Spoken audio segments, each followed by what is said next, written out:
How to lock Instagram application on Android device. Hi everyone, this is Kate and welcome back to another video, and on today's video we will see how we can lock Instagram application in Android device.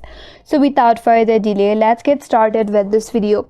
First of all, you need to install the app lock application in your mobile device. For that, open up Play Store.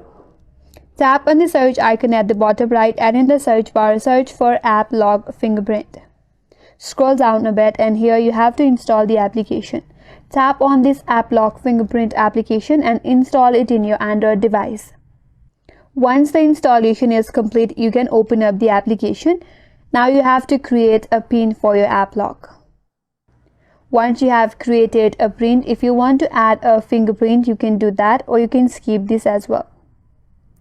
Now you can add Instagram application in your app lock. For that, tap on the plus icon at the bottom right. So here you have to search for the Instagram application. Tap on the search icon at the top right. Now you can search for Instagram and here turn on this toggle.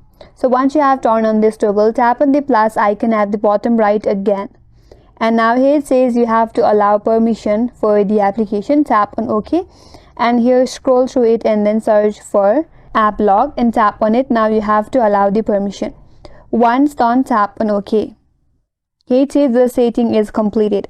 Now if you go back and if you try to open up your Instagram application, now your Instagram application is locked, where you have to enter the PIN to unlock. And in this way you can lock Instagram application in Android device. And that's all for today's video. Hope this video was helpful, and if you're new to our channel, consider subscribing. Thanks for watching and stay tuned for more videos.